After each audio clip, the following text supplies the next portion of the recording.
Dentro del patrimonio histórico de Veracruz y de México en general, se encuentran las rutas culturales, es decir, caminos antiguos que conectaron centros poblacionales importantes y todo lo que en el trayecto se encuentra. Desde fortificaciones novohispánicas, puentes y poblaciones. El más antiguo de estos recorridos es la ruta Veracruz-México, que data del año 1522. Hoy día se efectúan trabajos de investigación y rescate de sus vestigios. Bienvenidos a su programa Memorias de Veracruz. Soy Vicente Espino Jara y hoy dedicaremos una charla extraordinaria a hablar del Camino Real de Veracruz, este camino por el que habrán transitado innumerables familias, personas, mujeres, niños, con el encuentro de América con Europa y que le dio finalmente un rostro de comunicación formal al territorio nacional. Para ello tenemos invitado nada menos que a nuestro amigo el historiador Mario Gaspar Covarrubias, quien ha sido un incansable luchador por defender, por identificar el Camino Real y otras evidencias históricas, y a quien le doy la más cordial bienvenida. Gracias, Mario, por acompañarnos. Muchas gracias, maestro.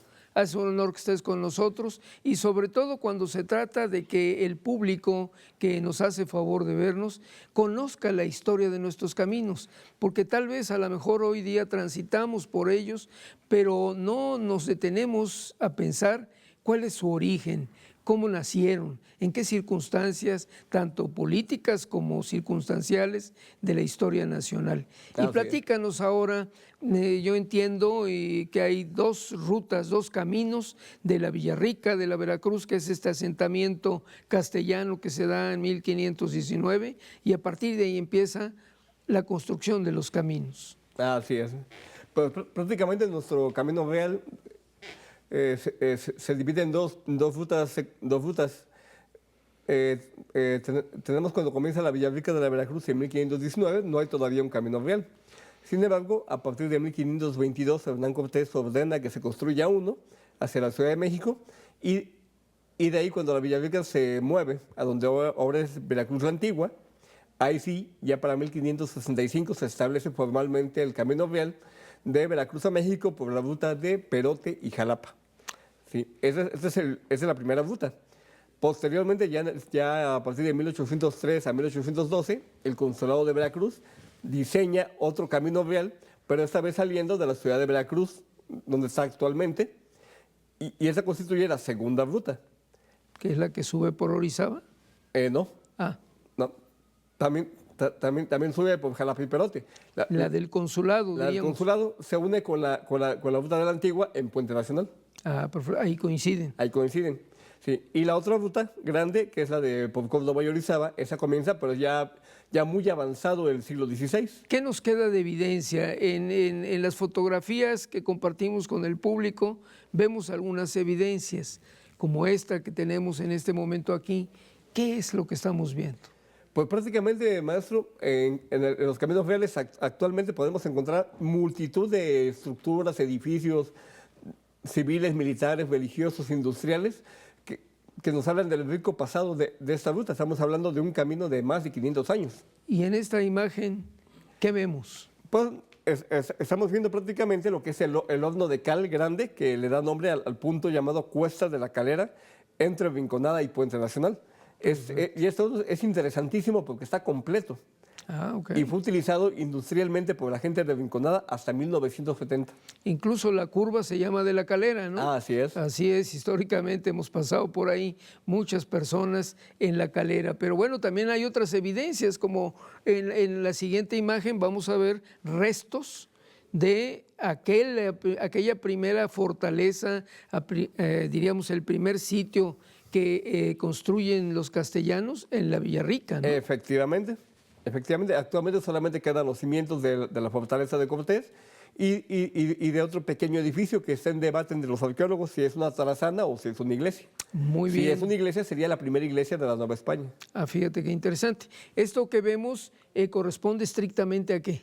A la fortaleza de Cortés. A la fortaleza de Cortés. Esta que está representada en los códices novohispanos ya como una almena, ¿no? A partir de la idea de los que son estos centros políticos y de poder, ¿no? Exactamente, los Salteped indígenas. Los Salteped indígenas. Sí. Bien, pero bueno, hablar del Camino Real es traer a la memoria también muchas poblaciones que todavía perviven y perduran. Y una de estas grandes puntos es la capital del estado, Jalapa. Así es. Y tuvo sus puentes novohispanos, ¿no? Según recuerdo. Hay algunos, bueno, lamentablemente la mayoría perdidos. Pero estamos viendo en el monitor la cavidad del arco de medio punto de un puente, ¿no? Efectivamente, es el Puente de las Ánimas. Ah, bien, ¿y qué nos puedes decir de él? Pues fue construido a finales del siglo XVIII, precisamente para cuando se estaba modernizando el Camino Real, previo a la etapa del Consulado de Veracruz. Y actualmente se encuentra el arco está completo. El arco. ¿Sí? Sí, efectivamente, amigos, cuando nosotros pasamos hoy sobre la avenida, la carretera que nos conduce al puerto de Veracruz, en la entrada de lo que es el fraccionamiento de las Ánimas, en la parte baja, bastante abajo. ¿Dónde está el arroyo Santiago? Anda, donde está el arroyo, justamente abajo se conserva todavía esa estructura que estábamos viendo y que de verdad es de un acabado muy novohispano, muy significativo, y por qué no pensar en el futuro en recuperarlo y dignificarlo, diríamos, ¿no? Efectivamente. Pero bueno, ese camino va transitando, ¿por qué otros pueblos hasta llegar a Perote? Pues pasa por Jalapa, por Banderilla, por La Joya, Las Vigas. ¿Qué evidencias nos quedan ahí? Inmensas, desde mesones, calzadas y obviamente lo más grande que es la fortaleza de San Carlos. Tú has transitado por esas calzadas. Así es, muchas veces. Muchas veces lo has hecho desde Veracruz hasta Perote. Así es. Lo has caminado. De ida y vuelta. De ida y vuelta. Oye, admirable. ¿Qué nos puedes recomendar que visitemos, por ejemplo, en el tramo entre Banderilla y Perote? Las Vigas. En Las Vigas. Las Vigas, sus bosques, en Villaldama también. Especialmente lo que a mí me llama mucho la atención, los bosques. Son inmensamente grandes y maravillosos. Y bueno, estamos viendo en la imagen la fortaleza de San Carlos, que es este ícono, que es un patrimonio nacional de las fortalezas que tiene Veracruz, pues una de gran significado en la altiplanicie, ¿no? Exactamente, es la fortaleza baluartada más grande de México.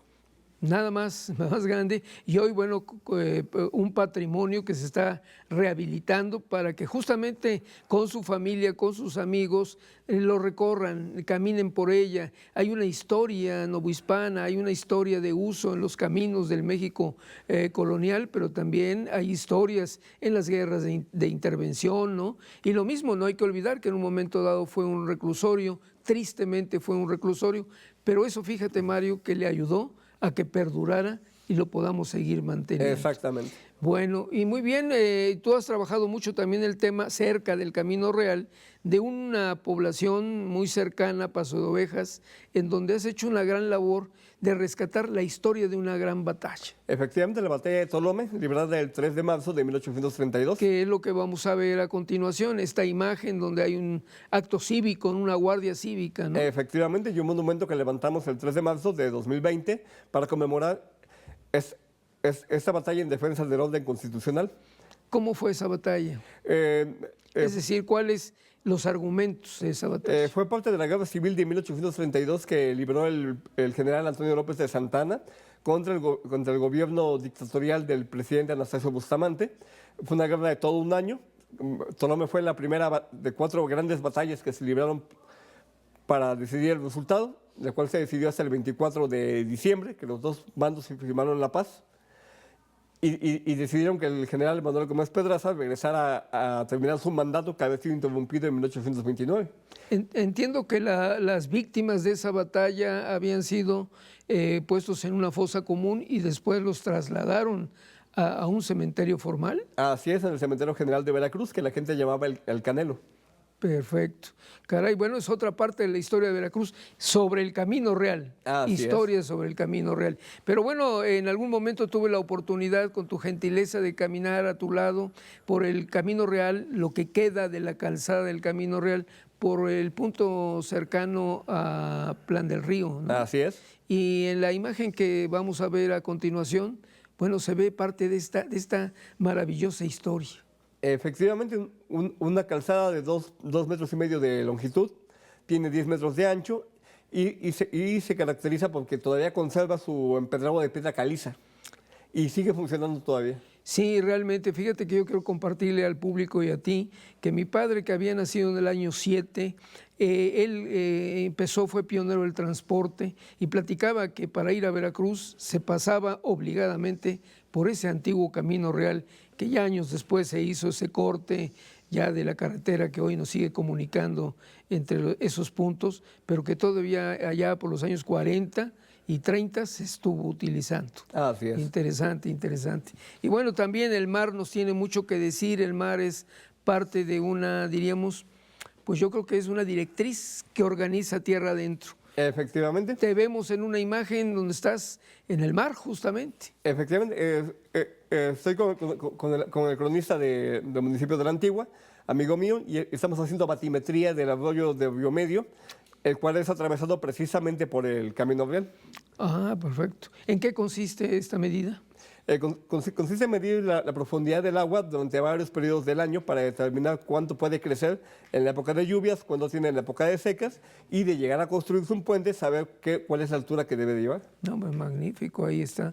Y bueno, has caminado el puente, los caminos reales, y yo recuerdo que cuando uno viene pasando la vieja carretera federal de Rinconada, había un muro muy parecido al que estamos viendo a continuación, en el que había mirillas y que formaban parte del Camino Real. ¿Esto es cierto? Así es. Y en esta imagen donde tú estás ahí sacando una medida, ¿en qué punto estás ubicado?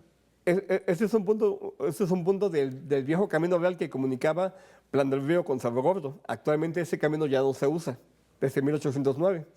Pero haciendo la exploración encontramos dos muros de contención gigantes que sostienen toda la calzada. Ese es el segundo muro. El muro de apoyo, diríamos, ¿no? Así es. Okay. Hoy ya uno no puede pasar por ahí, ya está fuera de la ruta. Se puede pasar enfrente, pero ya para pasar por encima del muro ya hay que entrar en propiedad particular. No, perfecto, hay que ser muy respetuoso de eso. Pero bueno, también por el viejo camino del que hablábamos de Orizaba y todas estas regiones, hay un hermoso puente que vamos a compartir con el público. ¿Qué lugar es este? Se ve muy bello el puente. Ese es el hermoso puente de San Miguel, que en realidad son dos puentes en uno. El puente que cruza el río Metzlac y el puente que cruza el río del Sumidero. Cada puente tiene dos arcos y el del Metzlac tiene además una alcantarilla grande en forma de arco. Oye, ¿en qué época se edificaron? A finales del siglo XVIII. Caray, no, pues son esplendorosos. De hecho, este puente es el equivalente al puente nacional. En aquella zona, en aquella región. Y sigue funcionando para el tráfico pesado, ¿no? Va en un tráfico normal, diríamos, ¿no? Así es. No, magnífico, Mario, muy bien. Y bueno, hablar del entorno y de la zona y de las riquezas que tenemos, yo sí creo que los volcanes son puntos de referencia geológica para trazar caminos, para trazar rutas. Y cuando venimos en la mar y vemos el puerto de Veracruz, logramos alcanzar a ver muy a distancia el pico de Orizaba. Pero ya tierra adentro, el cofre de Perote también se vuelve un referente obligado para trazar caminos y todo ello. ¿Cómo ha sido tu experiencia de transitar el Camino Real del puerto de Veracruz a la ciudad de Perote? Pues prácticamente, maestro, ha sido de las más maravillosas que he vivido y el placer se incrementa cuando uno puede captar como fotógrafo los amaneceres, los volcanes, los bosques, los arroyos, la niebla. La fauna. La fauna. O sea, es algo increíble, la verdad, y hacerlo caminando como peregrino, como explorador, como investigador, se le puede decir que es algo realmente fuera de este mundo. Has dedicado mucho tiempo de tu vida, me consta, a investigar, a trabajar arduamente en archivos, en documentos, a dejar un testimonio veraz de lo que estás haciendo. Y eso yo creo que es de reconocerse, porque cuando uno se compromete con la veracidad, se compromete honestamente con nuestros auditorios, ¿no? Así y por es. ello yo te felicito y vamos, cerramos esta charla. Lamentablemente los tiempos son breves, pero con esta imagen del pico de Orizaba, tomada, me decías, desde Villaldama, que es un municipio periférico a Jalapa, muy cercano, colindante con Perote, y con esta belleza natural, pues Mario, darte las gracias por la generosidad de habernos venido. Mucho nos honra en Memorias de Veracruz tu presencia, y desde luego seguiremos platicando del Camino Real y de muchos otros tantos temas que has investigado. Muchas gracias, maestro. Muchas gracias a ti y amigos míos, nos vemos en una próxima entrega de Memorias de Veracruz. Muchas gracias.